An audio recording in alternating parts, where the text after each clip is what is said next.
इस वीडियो के अंदर जो MCQs शामिल किए गए हैं उनका तल्लुक़ वेस्टर्न पॉलिटिकल थाट्स के साथ है, वेस्टर्न पॉलिटिकल फ़िलासफ़ी के साथ है। मैं आपको बताता चलूँ कि जो मेजर सब्जेक्ट है वो आपका पॉलिटिकल साइंस है और पॉलिटिकल साइंस का जो टेस्ट होता है लेक्चरशिप के लिए, उसमें पॉलिटिकल साइंस के अंदर जो आप मुख्तलिफ़ पेपर्स पढ़ रहे होते हैं, जो मुख्तलिफ़ कोर्सेज़ पढ़ रहे होते हैं, तो उन सब से जो है आपका टेस्ट जो है वो डिज़ाइन किया जाता है। तो उनमें से सबसे इम्पॉर्टेंट जो आपका पेपर होता है वो वेस्टर्न पॉलिटिकल थाट्स का होता है। तो उसी सिलसिले में जो है ये वीडियो तैयार की गई है। इससे पहले इंटरनेशनल रिलेशन के ऊपर एक वीडियो मैंने आपके लिए तैयार की थी, यकीनन आप उससे मुस्तफ़ीद हो चुके होंगे। तो आज की ये जो वीडियो है इसके अंदर तमाम MCQs जो हैं उनका तल्लुक़ वेस्टर्न पॉलिटिकल फ़िलासफ़ी और वेस्टर्न पॉलिटिकल थाट के साथ है। उम्मीद है ये वीडियो वेस्टर्न पॉलिटिकल थाट को समझने में और उसके मतलब मुख्तलिफ़ जो MCQs होते हैं उनको तैयार करने के सिलसिले में आपके लिए बड़ी मुफीद साबित होगी।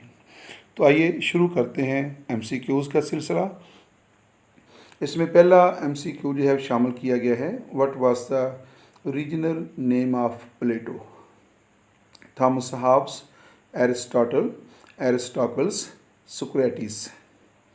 There are 4 options for this MCQ. दोबारा सुनिएगा, what was the original name of Plato? Hobbes, Aristotle, Aristotle's, Socrates. The correct answer is Aristotle's. मैं इसकी थोड़ी सी वजाहत की भी करना पसंद करूँगा कि प्लेटो जो है उसे उर्दू ज़बान में अफलातून कहा जाता है और उसका जो ओरिजिनल नेम था डेट वाज एरिस्टोटल्स, और उसको किसी खसूसियत की बुनियाद के ऊपर जो है फिर उसको उसके उस्ताद सोक्रेटिस, जो उसका उस्ताद था प्लेटो का, उसने उसको प्लेटो का नाम दिया था। तो उसका ओरिजिनल नाम जो था वो एरिस्टोटल्स था। सोक्रेटिस ने जो है, जो प्लेटो का उस्ताद था, उसने उसे प्लेटो का नाम दिया। The next MCQ is the number of citizens in the ideal state depicted by Plato in his work The Laws। जो प्लेटो है उसका मुख्तलिफ उसकी तसानीफ़ हैं, द लॉज है, द रिपब्लिक है, द स्टेट्समैन है। ये 3 अहम उसकी बुक्स के नाम हैं। दोबारा सुन लीजिएगा, द लॉज, द स्टेट्समैन और द रिपब्लिक। द रिपब्लिक उसकी सबसे अहम किताब है। तो क्वेश्चन ये है कि प्लेटो जो है उसने जो आइडियल स्टेट का कंसेप्ट पेश किया था, मिसाली रियासत का जो उसने कंसेप्ट पेश किया, उसके लिए उसने रियासत की आबादी की कितनी हद मुकर्रर की है, यानी उसके मुताबिक रियासत की आबादी जो है कितनी होनी चाहिए। तो उसका दुरुस्त जवाब है 5040, यानी 5040 अफलातून यानी प्लेटो अपनी मिसाली रियासत की आबादी जो है 5040 मुकर्रर करता है। लेकिन जदीद दौर के अंदर देखा जाए तो आज के दौर में रियासतों की आबादी जो है वो करोड़ों अफराद पर मुश्तमिल है। यहाँ तक कि चाइना और इंडिया जो है उसकी आबादी 1 अरब से तजावज़ कर गई है। तो आजकल की रियासतें जो हैं वो बहुत कम रियासतें होती हैं जिनकी आबादी इतनी मुखसर हो। अमूमन ज़्यादा आबादी वाली रियासतें होती हैं और ज़्यादा आबादी वाली रियासतें ही दुनिया की सियासत के अंदर अहम किरदार भी अदा कर रही हैं। आबादी ज़्यादा होनी चाहिए, लेकिन आबादी का हुनरमंद होना, तालीम याफ्ता होना, मुहिब वतन होना और मुख्तलिफ़ उलूम के अंदर उसका एक्सपर्ट होना, साइंसी उलूम से वाक़ुफ़ होना, ये बहुत ज़रूरी होता है। The next option is who divided man into slaves and masters in the basis of their mental capacity. दोबारा सुनिएगा, who divided man into slaves and masters in the basis of their mental capacity। Plato, Socrates, Aristotle, Aristotle's. इसका मतलब ये है कि किस philosopher ने या किस शख्स ने इंसानों को उनकी दिमागी सलाहियत के अतबार से स्लेव्स एंड मास्टर्स यानी ग़ुलाम और आका के दरमियान तकसीम किया। तो ये दुरुस्त जवाब है एरिस्टोटल। दोबारा इसको सुनिएगा, एरिस्टाटल और नीचे है एरिस्टॉकल्स। ये दो मुख्तलिफ नाम हैं। एरिस्टाटल जो है वो अरस्तु को जो है वो का नाम है, जिसको उर्दू ज़ुबान में हम अरस्तु कहते हैं। और एरिस्टॉकल्स जो है ये बेसिकली प्लेटो का नाम है, जो अफलातून है। तो अफलातून का जो नाम था प्लेटो, एरिस्टॉकल्स है जो प्लेटो कहलाता है। तो ये है एरिस्टाटल यानी अरस्तु। तो अरस्तु जो है वो ग़ुलामी को जायज़ करार देता है और उसका कहना ये है कि इंसान जो है वो सलाहियतों के एतबार से यकसा नहीं होते। कुदरत ने उनको जो है मुख्तलिफ़ सलाहियतों के साथ पैदा किया है। तो कुछ लोगों को ग़ुलामी के लिए पैदा किया है और कुछ लोगों को उसने आका के लिए जो है वो हुक्मरानी के लिए पैदा किया है। तो ये प्लेटो का जो है नुक्ता नज़र है। नेक्स्ट ऑप्शन है the famous book written by Aristotle is the laws, the statesman, the politics, Leviathan. तो एरिस्टोटल जो है उसकी किताब का नाम क्या है? The famous book written by Aristotle, यानी एरिस्टोटल ने कौन सी अहम किताब लिखी है? तो वो है द पॉलिटिक्स, अल सियासत। The politics is the famous book of Aristotle. तो अरस्तु की सबसे मशहूर किताब जो है वो है the Politics. The next MCQ is the author of the book the prince is. ये भी किताब से मुतल्लक है। The author of the book the Prince, the Prince किताब का नाम है। कौन है, किसकी ये किताब है? Hobbes, Machiavelli, Plato, Lenin. The correct answer is Machiavelli. The author of the prince is Machiavelli, यानी द प्रिंस जो है ये मैकियावेली की किताब है। और मैकियावेली को जो है वो जदीद सियासत का, मॉडर्न पॉलिटिक्स का बानी कहा जाता है। और मैकियावेली जो है वो सेकुलरिज़म का बानी भी है। उसने सबसे पहले जो है मज़हब और सियासत को जो है वो एक दूसरे से अलग किया। The next question is who is reckoned as the father of the modern political thoughts? Rousseau, Hobbes, John Locke, Machiavelli. तो क्वेश्चन दोबारा सुनिए, who is reckoned as the father of the modern political thoughts, यानी जदीद सियासी फ़लसफ़ा जो है उसका बानी किसे कहा जाता है? तो मैं आपको बता रहा था कि जदीद सियासी फ़लसफ़ा जो है उसका बानी मैकियावेली को कहा जाता है, जबकि कदीम सियासी फ़लसफ़े का बानी जो है वो प्लेटो है और जदीद सियासी फ़लसफ़े का बानी जो है वो मैकियावेली है। और मैकियावेली का ताल्लुक़ जो है वो इटली के साथ था और उसकी सबसे जो मशहूर किताब है that is called the Prince. The next option is the famous book Leviathan was written by. Leviathan किताब का नाम है। The famous book Leviathan was written by Laski, Thomas Hobbes, John Locke और कार्ल मार्क्स। द 4 ऑप्शंस हैं, दोबारा सुन लीजिएगा। The famous book Leviathan was written by Laski, Thomas Hobbes, John Locke, Karl Marx. The famous book Leviathan is written by Thomas Hobbs. Thomas Hobbes जो है उसने जो है वो सोशल कंट्रैक्ट पेश किया था। 3 जो है वो सोशल कंट्रैक्ट पेश करने वाले फ़िलासफ़र्स हैं, थॉमस हॉब्स, जॉन लॉक और रूसो जो है। तो थॉमस हॉब्स ने अपना जो नज़रिया मुआहदा इमरानी है, the theory of social contract जो है, उसने अपनी किताब द लिविएथन के अंदर पेश किया है। The next option is who's theory of social contract made sovereignty absolute and indivisible, यानी कि सियासी मफक्कर का जो नज़रिया सोशल कंट्रैक्ट है उसके अंदर वो जो मुक़्तदर आला है, सॉवरेनिटी जो है उसको एब्सोल्यूट और इंडिविजिबल करार देता है, यानी वो मुतलक़ुल अनान होती है और वो नाकाबिल तक़सीम होती है। प्लेटो, ग्रोशियस, हॉब्स, ऑस्टन। तो दुरुस्त जवाब है हॉब्स। थॉमस हॉब्स के मुताबिक जो है सॉवरेनिटी जो होती है वो एब्सोल्यूट होती है, इंडिविजिबल होती है, यानी बादशाह जो है वो मुतलक़ुल अनान भी होता है और उसके अख्तियारात जो हैं वो नाकाबिल ज़वाल होते हैं और नाकाबिल तक़सीम होते हैं। तो हॉब्स जो है बेसिकली एब्सोल्यूट मोनार्की का हामी था। और इसका ताल्लुक जो है वो बरतानिया के साथ है। The next option is two treatises of government is the famous book of John Austin, Karl Marx, John Locke and ये है नन ऑफ दीज। इसमें कंपोजिंग का थोड़ा सा है प्रॉब्लम, ये दोबारा इसको देख लीजिएगा। Fourth option is none of these.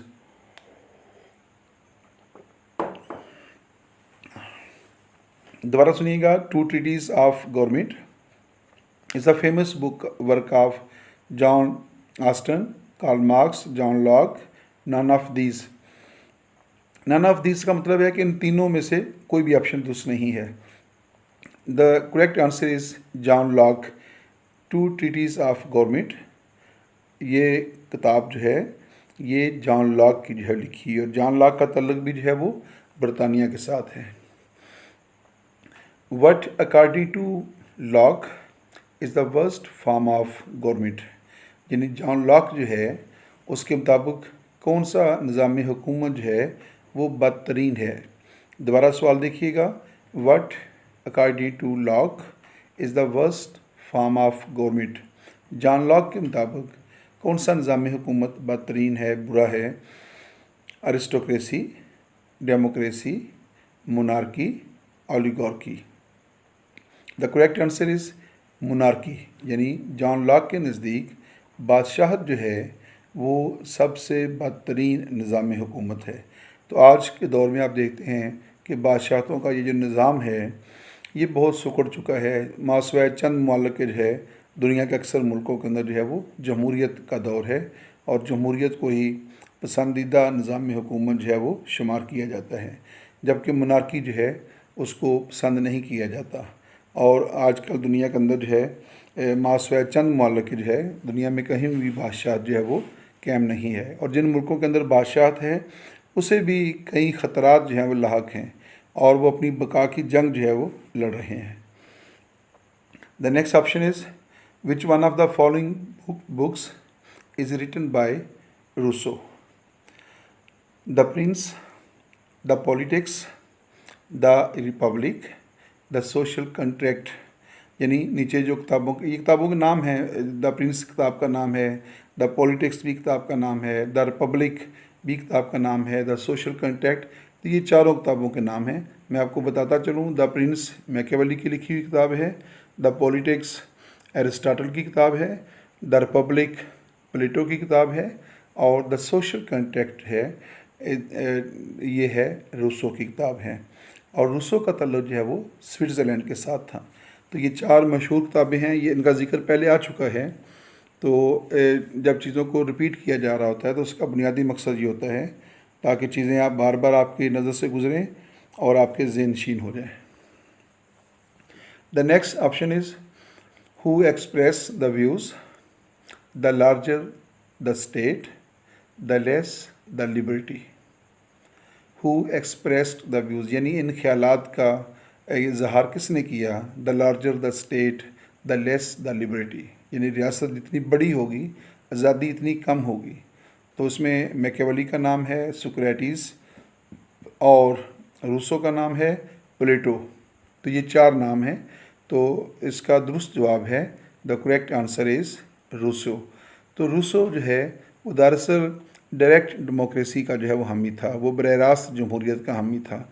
और बरह रास्त जमहूरियत जो है वो सिर्फ ऐसे माशरों के अंदर कामयाब हो सकती है जो आबादी के अतबार से छोटे मुल्क हों, रकबे के अतबार से छोटे मुल्क हों, और लोग जो हैं वो बरह रास्त रियासती अमूर जो है वो सर अंजाम दे सकते हों। तो जिन मुल्कों की आबादी बहुत ज़्यादा होती है वहाँ पे जो है या रियासतें रकबे के अतबार से बहुत वसी और अरीज़ होती हैं, तो वहाँ जो है वो डायरेक्ट डेमोक्रेसी जो है वो मुमकिन नहीं होती। तो रकबे और आबादी के अतबार से छोटी रियासतें जो होती हैं वहाँ पे डायरेक्ट डेमोक्रेसी जो है वो मुमकिन होती है। तो रूसो चूँकि डायरेक्ट डेमोक्रेसी का हामी था, इसलिए उसने इस ख्याल का इजहार किया कि रियासत जो है वो अगर बड़ी होगी तो वहाँ पे लिबर्टी जो है वो कम होगी। मौजूदा दौर के अंदर स्विट्ज़रलैंड जो है उसके अंदर डायरेक्ट डेमोक्रेसी की मिसालें पाई जाती हैं, जबकि कदीम यूनान की जो शहरी रियासतें थीं, जो सिटी स्टेट्स थीं, वहाँ पे बेसिकली डायरेक्ट डेमोक्रेसी का निज़ाम जो था वो पाया जाता था। तो रूसो जो है वो भी इसी नज़रिए का हामी था। ये जो आप MCQs सुन रहे हैं, MCQs की जो आप तैयारी कर रहे हैं, इनका तल्लक है वेस्टर्न पॉलिटिकल थॉट्स के साथ और वेस्टर्न फ़िलासफ़ी के साथ। तो ये सारे MCQs जो हैं इस वीडियो के अंदर सिर्फ वेस्टर्न पॉलिटिकल थॉट्स और वेस्टर्न पॉलिटिकल फ़िलासफ़ी के मतलब जो है वो MCQs तैयार किए गए हैं। और मैं आपको बताता चलूँ कि जो लेक्चरशिप के लिए जो टेस्ट होता है उसमें जो अहम तरीन सब्जेक्ट होता है वो भी western political thoughts and western political philosophy से जो है वो ताल्लुक़ रखता है। तो ज़्यादा MCQs यहाँ से आते हैं वेस्टर्न पॉलिटिकल थाट से, और कदरे मुश्किल भी जो है पोर्शन जो होता है MCQs का वो इसी से होता है, क्योंकि इसकी बुनियाद जो है वो मुख्तलिफ़ आइडियालॉजीज़ के ऊपर रखी जाती है, मुख्तलिफ़ जो है वो फ़िलासफ़ी के ऊपर रखी गई है। तो स्टूडेंट्स की अगर प्रेपरेशन ठीक ना हो तो उन्हें जो है वो इस पोर्शन के अंदर जो है वो कदरे मुश्किल का सामना जो है वो करना पड़ सकता है। कमर्शियल आता है, हर वीडियो के अंदर एक कमर्शियल मेरा होता है। ये भी कमर्शियल है मोहम्मद नवाज़ वड़ैच, पॉलिटिकल साइंटिस्ट। तो मैंने आपको लास्ट टाइम बताया था कि जो भी पॉलिटिकल साइंस के स्टूडेंट होते हैं they are called political scientist. तो जिस तरह मैं अपने आप को एक पॉलिटिकल साइंटिस्ट समझता हूँ, तो आप लोग भी जो हैं वो पॉलिटिकल साइंटिस्ट हैं। हर वो शख्स जो पॉलिटिकल साइंस का स्टूडेंट है वो चाहे किसी भी लेवल का हो, तो वो जो है वो पॉलिटिकल साइंटिस्ट ही शुमार होता है। हम लोग पॉलिटिकल साइंस का मुताला करते हैं, पॉलिटिकल साइंस का इल्म हासिल करते हैं, पॉलिटिकल साइंस के मतलब गौर व फिक्र करते हैं। तो इस एतबार से जो है वो हम लोगों को पॉलिटिकल साइंटिस्ट जो है वो कहा जाता है। जबकि जो लोग रियासत के अमूर में अमली तौर पर शिरकत करते हैं, रियासत की सरगर्मियों को कंट्रोल करते हैं, रियासत के मफादात के तहफ़्फ़ुज़ के लिए अमली जद्दोजहद और अमली कोशिश करते हैं, दे आर कॉल्ड पॉलिटिशियंस। हम पॉलिटिकल साइंटिस्ट हैं। और जो लोग रियासत के मामलात और हुकूमत के मामलात में बराह रास्त शिरकत करते हैं और रियासत के मसाइल को हल करने की कोशिश करते हैं, उन लोगों को जो है वो पॉलिटिशियंस कहा जाता है, सियासतदान कहा जाता है। The next option is who is reckoned as the father of the English utilitarianism। ये लफ्ज़ सुन लीजिएगा, ये बेसिकली यूटिलिटी से है, अफादियत से है, अफादा से, यूटिलिटी से है, यूटिलिटेरियनिज़म।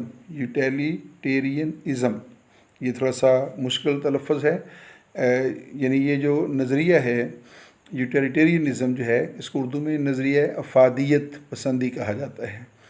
Who is reckoned as the father of the English utilitarianism, यानी इंग्लिश जो अंग्रेज़ी जो बरतानवी फ़िलासफ़र्स हैं उनमें से किसे जो है वो ये जो थेरी ऑफ यूटिलिटेरियनिज़म है उसका फादर जो है समझा जाता है। तो उसमें जॉन लॉक का नाम है, थॉमस हॉब्स है, मैकियावेली है और जर्मी बेंथम है। The correct answer is जर्मी Bentham. तो एक तो ये याद रखिएगा कि जर्मी बेंथम जो है उसका तल्लक बरतानिया के साथ है। इसके ऊपर भी MCQs आपको आ जाते हैं कि फ़लाँ फ़िलासफ़र जो है वो पैदा कहाँ पे हुआ, उसका तल्लक इस मुल्क के साथ था। तो इसमें मैं आपको बताता चलूँ कि जॉन लॉक भी ब्रिटिश है, थॉमस हॉब्स का तल्लक भी UK के साथ है, मैकियावेली का तल्लक जो है वो इटली के साथ था। ये इटली का इलाका था फ्लोरेंस, वहाँ पे पैदा हुआ था। और जर्मी बेंथम भी जो है ये ब्रिटिश है।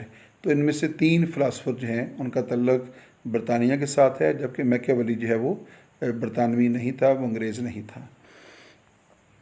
नेक्स्ट MCQ है who expressed the view whether an action is good और bad should be judged from the happiness और यूटिलिटी विच इट प्रोड्यूसेस। ये किसने कहा? मिल, यानी JS मिल पूरा नाम है, Bentham, Jeremy Bentham, Machiavelli, none of these. दोबारा सुनिएगा, ये बहुत अहम चीज़ इसमें बात बताई गई है। हु एक्सप्रेस द व्यूज़, यानी ये इन ख्यालात का इजहार किसने किया है।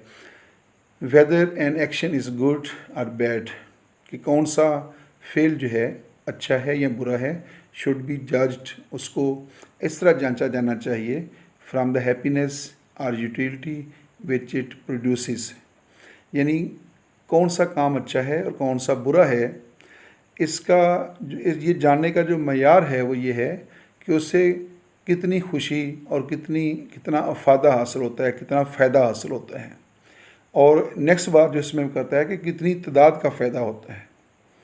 तो जो काम ज़्यादा से ज़्यादा लोगों के लिए फ़ायदा हो, उनकी खुशी का सबब बनता हो और कम से कम लोगों के दुख का सबब बनता हो, तो उसको जो है वो यूटिलिटी कहा जाता है, यूटिलिटेरियनिज़म कहा जाता है। तो ये जर्मी बेंथम जो है इसका नज़रिया है, और जो उसका नज़रिया यूटिलिटेरियनिज़म है उसकी बुनियाद इसी बात पर रखी गई है कि ज़्यादा से ज़्यादा लोगों की खुशी का एहतमाम होना चाहिए। रियासत जब कानून बनाती है, कोई पॉलिसी बनाती है, कोई फ़ैसला करती है, तो उसे इस बात का ख्याल रखना चाहिए कि इस फ़ैसले से या इस कानून से ज़्यादा से ज़्यादा लोगों को ज़्यादा से ज़्यादा खुशी हासिल हो, तो फिर जो है उस कानून को एक अच्छा कानून कहा जाता है।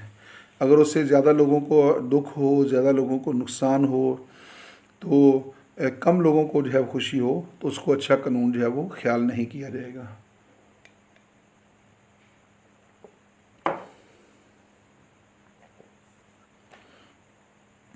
नेक्स्ट, ये भी चलिए इसको भी आप कमर्शियल समझ सकते हैं। मैंने सोचा कि वेस्टर्न पॉलिटिकल थाट जो है उसका जो है वो थोड़ा सा आम हालात से मुख्तलिफ मौजू होता है। बाज़ लोग इसको इतना इंजॉय नहीं करते, तो मैंने कहा चलें इसमें एक मिर्ज़ा गालिब जो हैं उनका एक खूबसूरत शेर इसमें ऐड कर दिया जाए। शेर कुछ इस तरह है, वहाँ वो गुरूर इज़्ज़ो नाज, यहाँ ये हिजाब पास वज़ा, राह में हम मिले कहाँ, बज़म में वो बुलाए क्यों। दोबारा समात फरमाइएगा। वहाँ वो गुरूर इज़्ज़ो नाज, यहाँ ये हिजाब पास वज़ा, राह में हम मिले कहाँ, बज़म में वो बुलाए क्यों। तो ये मिर्ज़ा गालिब का बहुत खूबसूरत शेर है। और मिर्ज़ा गालिब जो हैं वो 27 दिसंबर 1900, ये इसमें गड़बड़ हो गई है, 27 दिसंबर 1797 है। ये 27 दिसंबर 1797 को पैदा हुए और 15 फरवरी 1869 को जो था उनका इंतकाल हुआ था। उनकी डेट ऑफ बर्थ के बारे में दोबारा सुन लीजिएगा। 27 दिसंबर 1797 या 1900 लिखा हुआ है, ये कंपोजिंग का मसला है। 1797 है और उनकी जो वफ़ात है वो 15 फरवरी 1869 है। हम अल्लाह ताला से दुआ गो हैं कि मिर्ज़ा गालिब की मग़फ़िरत फ़रमाए, उनके दर्जात बुलंद फ़रमाए और उनको अपने साया रहमत में ख़ुसूसी मुकाम जो है वो अता फ़रमाए। नेक्स्ट ऑप्शन है, क्वेश्चन है, the work Persian letters belongs to Al Farabi, Allama Iqbal, Al Mawardi, Montesquieu. The work यहाँ से वर्क से मुराद है किताब जो उनकी राइटिंग होती हैं। The work Persian letters belongs to, ये उनके किताब का नाम है द पर्शियन लेटर्स। तो किन से इनका तल्लुक़ है पर्शियन लेटर्स का, तो इसमें 4 ऑप्शन दिए गए हैं, अल-फ़ाराबी, अल्लामा इकबाल, अल-मावर्दी और Montesquieu. The correct answer is the Montesquieu. और मॉन्टेस्क्यू जो है ये इसका तल्लुक़ फ्रांस के साथ था। और मॉन्टेस्क्यू की जो वजह शोहरत है वो उसकी थ्योरी ऑफ सेपरेशन है और उसके theory of checks and balance है, यानी उसका नज़रिया अलहदगी अख्तियारात और नज़रिया चेक्स एंड बैलेंस जो है ये उसकी वजह शोहरत है, उस वजह से वो जाना जाता है। और उसकी एक और किताब का नाम है द स्पिरिट ऑफ लॉज। उसकी 2 मशहूर किताबें हैं, द पर्शियन लेटर्स और मॉन्टेस्क्यू की दूसरी अहम किताब है, आप याद रखिएगा, द स्पिरिट ऑफ लॉज। और उर्दू ज़ुबान में भी उसका तर्जुमा मिल जाता है और उसका नाम है रूह कवानीन। तो रूह कवानीन जो है ये मॉन्टेस्क्यू की किताब द स्पिरिट ऑफ लॉज का उर्दू तर्जुमा जो है वो है और वो हमारे यहाँ से भी मिल जाता है। Montesquieu was much influenced by American revolution, British revolution, French revolution और रशियन रेवोल्यूशन। यानी मॉन्टेस्क्यू जो है, जो फ्रांसीसी फ़िलासफ़र था, Montesquieu was much influenced by, यानी वो सबसे ज़्यादा किस से मुतासर था, किस इनकलाब से वो मुतासर हुआ? अमेरिकन रेवोल्यूशन से, ब्रिटिश जो कॉन्स्टिट्यूशन था उससे, फ्रेंच रेवोल्यूशन और रशियन रेवोल्यूशन। मैं आपको बताता चलूँ कि अमेरिकन रेवोल्यूशन जो है वो हुआ 1789 को, और फ्रेंच रेवोल्यूशन जो है that was also occurred in 1789, और रशियन रेवोल्यूशन जो है ये रूनुमा हुआ 1917। तो जो इसका करेक्शन, जो जवाब इसका है इस MCQ का, the Montesquieu was much influenced by British constitution. तो मॉन्टेस्क्यू जो है वो बेसिकली बरतानवी सियासी निज़ाम से, बरतानवी आइन से बहुत ज़्यादा जो है वो मुतासर था। और वो उसने जो अपना नज़रिया अलहदगी इख्तियारात, जिन theory of separation of powers पेश किया है या चेक्स एंड बैलेंस पेश किया है, तो उसका कहना ये है कि मैंने ये जो थ्योरी है ये बरतानवी सियासी निज़ाम से मुतासर होकर पेश की है। लेकिन दिलचस्प बात यह है कि जिस लेवल की या जिस अंदाज से मॉन्टेस्क्यू ने theory of separation of powers पेश की है, बरतानवी सियासी निज़ाम के अंदर ये सेपरेशन ऑफ पावर्स उस लेवल की नहीं है, उससे बहुत मुख्तलिफ है। लेकिन बहरहाल उसने आइडिया जो है वो ज़रूर जो है वो बरतानवी सियासी निज़ाम से लिया होगा। नेक्स्ट जो western political thought and western political philosophy के ऊपर जो है हम MCQs कर रहे हैं। और नेक्स्ट जो फ़िलासफ़र है that is Karl Marx. Karl Marx जो है 1818 को पैदा हुआ और 1883 को जो है उसका इंतकाल हुआ। तो कार्ल मार्क्स जो है वेस्टर्न पॉलिटिकल फ़िलासफ़ी के अंदर या वेस्टर्न पॉलिटिकल थाट्स के अंदर एक इंतहाई अहम नाम है। तो कार्ल मार्क्स जो है ये बेसिकली 1818 को जर्मनी में पैदा हुआ था, और फिर ये जर्मनी के अंदर जब इसने अपने ख्यालात और नज़रियात का इजहार करना शुरू किया, अपने कम्युनिज़म जो है था, इसका फ़िलासफ़ी जो थी उसको पेश किया, तो इसको जर्मनी से जो था वो मुल्क बदर कर दिया गया। तो ये वहाँ से निकला और ये पेरिस में आ गया, फ़्रांस के अंदर इसने क़याम कर लिया, और फ़्रांस के अंदर इसकी मुलाकात जो थी वो फ्रेडरिक एंजल से हुई, जहाँ उन्होंने मिलकर जो है वो काम करना शुरू किया। लेकिन जब फ़्रांस की जो हुकूमत थी उसको भी इसके नज़रियात से परेशानी लाहक हुई, तो उन्होंने वहाँ से इसको जो था वो निकल जाने का हुक्म दिया। तो ये वहाँ से फिर जो है वो बेल्जियम चला गया। बेल्जियम से जो है फिर ये बरतानिया आया, और उसने बकिया ज़िंदगी जो है वो बरतानिया में ही जो है वो गुजारी है। तो इस तरह कार्ल मार्क्स जो है वो बेसिकली जर्मन है, इसका तल्लुक़ एक यहूदी ख़ानदान के साथ था, और 1818 को जो है वही जर्मनी में पैदा हुआ, और 1883 को जो है जब इसका इंतकाल हुआ तो उस वक़्त ये बरतानिया में मुकीम था। नेक्स्ट एक कोटेशंस हैं, man is a social animal Aristotle and man is an economic animal Karl Marx. तो जो ये कोटेशंस हैं इसमें जो एरिस्टोटल है, जो अरस्तु है, उसकी बहुत मशहूर सेइंग है, man is a social animal as well as a political animal, कि इंसान एक माशरती हैवान है और इंसान एक सियासी हैवान है।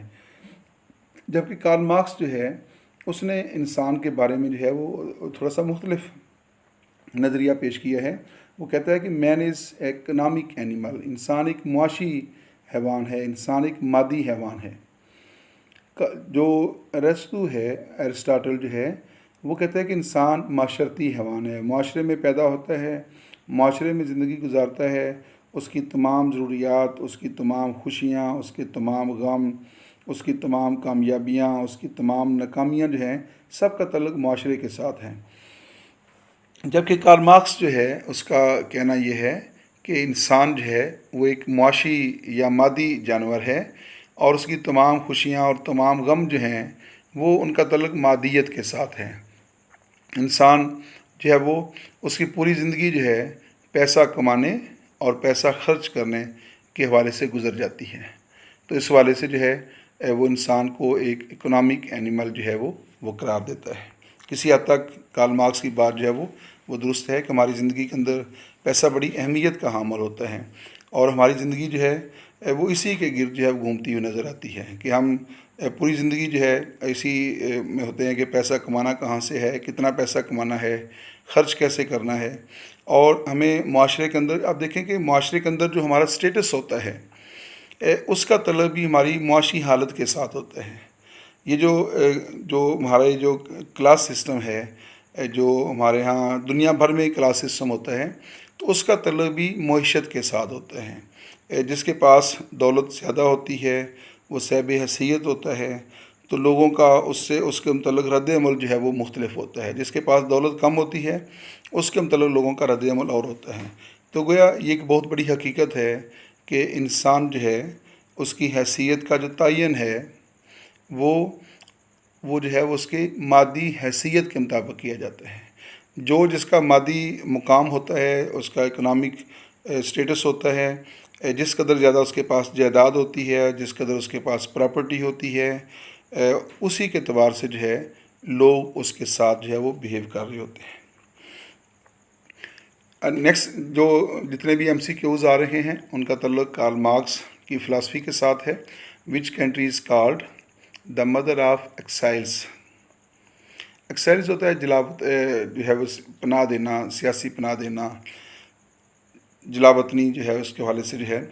Which country is called the mother of exiles. USA, China, France, United Kingdom. तो ये इसका दुरुस्त जवाब है यूनाइटेड किंगडम। यानी दुनिया में अगर देखा जाए तो सबसे ज़्यादा जो सियासी पनाह होती है वो UK में दी जाती है। हमारे CB अल्ताफ़ सैन जो हैं उन्होंने वहाँ पे जो है वो सियासी पनाह जो है वो ले रखी है। तो इस हवाले से जो है वो UK का नाम जो है वो काफ़ी जो है वो मशहूर कह सकते हैं या बदनाम भी कह सकते हैं। तो कार्ल मार्क्स जो है ये भी जो है वो दुनिया के मुख्तलिफ ममालिक से होता हुआ जर्मनी में ये पैदा हुआ, फिर फ्रांस में आया, फ्रांस से जो है ये बेल्जियम चला गया और बेल्जियम से फिर जो है वो ये बरतानिया में आ गया। उसने बकिया ज़िंदगी जो है वो बरतानिया में ही गुजारी है। Karl Marx rejected the substance of Hegel's political philosophy. Jeremy Bentham, Hegel, Lenin, Laski. इस क्वेश्चन में थोड़े से टेक्स्ट का प्रॉब्लम है, इसको क्लियर कर लेते हैं। Karl Marx rejected the substance of Hegel's political philosophy. तो ये हेगल का नाम यहाँ पे नहीं आना चाहिए था, ये नीचे ऑप्शन में है कि कार्ल मार्क्स जो है उसने किस, बेसिकली ये सवाल है Karl Marx rejected the substance of political philosophy. तो नीचे ऑप्शन में जो है वो हेगल आना चाहिए था। तो नीचे भी है वैसे, लेकिन ऊपर भी आ गया गलती से। सवाल का मफहूम ये है कि कार्ल मार्क्स जो है उसने किस सियासी मुफक्कर जो है, जो पॉलिटिकल फ़िलासफ़र है, उसकी जो फ़िलासफ़ी की जो बुनियाद थी उसको रिजेक्ट कर दिया था। तो उसमें नाम है जर्मी बेंथम, हेगल, लेनिन, लास्की। तो correct option is Hegel. Hegel जो था उसका कहना ये था कि दुनिया के अंदर जितनी भी तब्दीलियाँ रूनुमा हो रखी हैं वो आइडियाज़ जो हैं वो आती हैं, आइडिया से होती हैं। जबकि कार्ल मार्क्स जो है उसका कहना ये था कि जो मादियत है वो तब्दीली का जो है वो सबब बनती है। Karl Marx was born in London, Paris, Moscow, Germany. तो कार्ल में ये मैं पहले आपको बता चुका हूँ कि कार्ल मार्क्स जो है वो कहाँ पैदा हुआ, लंदन में, पेरिस में, मॉस्को में या जर्मनी में। तो दुरुस्त जवाब है जर्मनी में। कार्ल मार्क्स से मुतल्लिक़ ही एक और क्वेश्चन है। कार्ल मार्क्स डाइड इन, कब मरा? 1870 में, 1883, 1890 और 1899। यानी कार्ल मार्क्स जो है उसकी जो डेट ऑफ डेथ है क्या है? 1870, 1883, 1890, 1899। The correct answer is 1883। तो मैं आपको दोबारा बता रहा हूँ कि 1883 को जब कार्ल मार्क्स का इंतकाल हुआ तो वो उस वक़्त बरतानिया में जो है वो मुकीम था। Who is considered as the father of scientific socialism. यानी कौन से सियासी मुफक्कर को जो साइंटिफिक सोशलिज़म है उसका बाप कहा जाता है। उसमें नाम है Plato, Friedrich Engels, Karl Marx, none of these. The correct answer is Karl Marx. Karl Marx is called the father of scientific socialism. जो प्लेटो जो है, सबसे पहले प्लेटो ने जो है वो कम्युनिज़म का नज़रिया जो था वो पेश किया था, लेकिन जो प्लेटो है उसका कम्युनिज़म जो है वो हाफ कम्युनिज़म कहलाता है। यानी उसने जो कम्युनिज़म पेश किया वो रियासत के तमाम अफराद, तमाम तबकात के लिए नहीं था, वो चंद लोगों के लिए था। जबकि कार्ल मार्क्स ने जो कम्युनिज़म पेश किया है वो रियासत के तमाम अफराद के लिए है। तो इसलिए जो प्लेटो का जो कंसेप्ट ऑफ कम्युनिज़म है, that is called half communism. The concept of class struggle is given by class struggle means तबकाती कशमकश, यानी दो तबकात के दरमियान कशमकश, class struggle. The concept of class struggle is given by Bodin, Hegel, Marx, Machiavelli. The correct answer is Karl Marx. यानी तबकाती कशमकश का नज़रिया किसने दिया था? कार्ल मार्क्स ने। यानी कार्ल मार्क्स के मुताबिक जो है माशरे के अंदर जो है हैव एंड हैव नॉट के दरमियान जो है एक स्ट्रगल जारी होती है। हैव से मुराद दौलतमंद तबका है जिसके पास वसाइल होते हैं, और हैव नॉट से मुराद मज़दूर और गरीब लोग होते हैं जिनके पास वसाइल नहीं होते। तो कहता है कि ये फितरी बात है कि इनके दरमियान एक तसादम होगा, और उस तसादम के नतीजे में जो है जो हैव नॉट है, जो गरीब और मज़दूर तबका है, वो एक दिन जो है उसके ऊपर गालिब आ जाएगा। नेक्स्ट क्वेश्चन भी जो है वो कार्ल मार्क्स से रेलिवेंट है। Karl Marx was born in the year 1718, 1799, 1818, 1918। The correct answer is 1818। ये पहले भी हो चुका है, यहाँ पे आपकी रिवीजन हो गई है।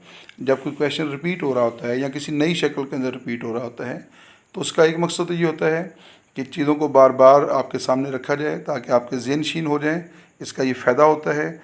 और दूसरा इसका फ़ायदा ये होता है कि ज़रूरी नहीं होता कि एक चीज़ जिस अंदाज से आपने तैयार की हुई है या आपने पढ़ी हुई है, तो जब वो आपके टेस्ट के अंदर आएगी तो उसका टेक्स्ट वही होगा जो आपने पढ़ा हुआ है। तो वो चेंज भी हो सकता है, उसका टेक्स्ट चेंज हो सकता है, उसकी लैंग्वेज के जो वर्ड्स होते हैं वो आगे पीछे हो सकते हैं, उसका स्टाइल चेंज हो सकता है। चीज़ वही होती है लेकिन वो एक नए अंदाज से, एक नए स्टाइल से जो है आपके सामने पेश आती है। तो अगर आपने चीज़ों को बार बार देखा होगा तो फिर आपको कोई मुश्किल जो है सिलसिले में पेश नहीं आती।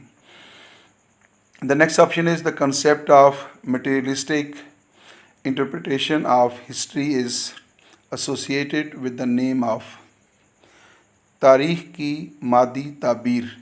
The concept of materialistic interpretation of history यानी तारीख़ की मादी ताबीर is associated with the name of, ये जो नज़रिया है, द कंसेप्ट जो है मटीरियलिस्टिक इंटरप्रिटेशन ऑफ हिस्ट्री, ये किसके नाम से मंसूब है?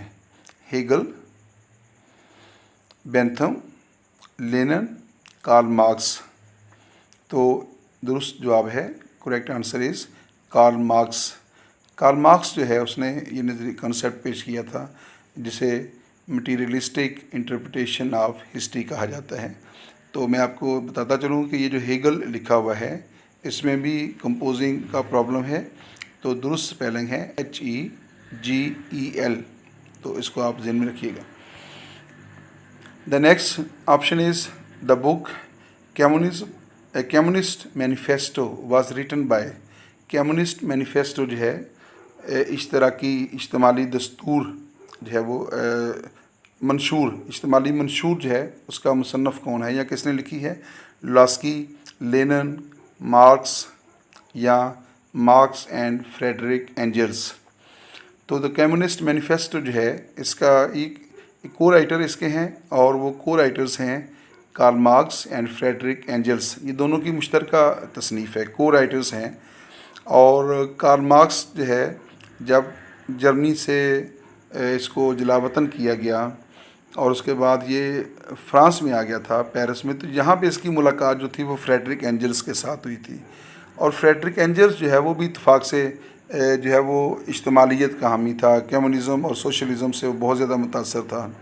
और यहाँ पे मिलकर जो है दोनों ने काम किया। यहाँ पे कार्ल मार्क्स को जो है थोड़ी सी आसानी हो गई थी, क्योंकि ये दोनों दोस्त जो थे वो मिलकर जो है वो उन्होंने ये नज़रिया जो था वो पेश किया। The concept of surplus value is given by Friedrich Engels, Mao Tse Tung, Karl Marx, none of these. दोबारा सुनिएगा।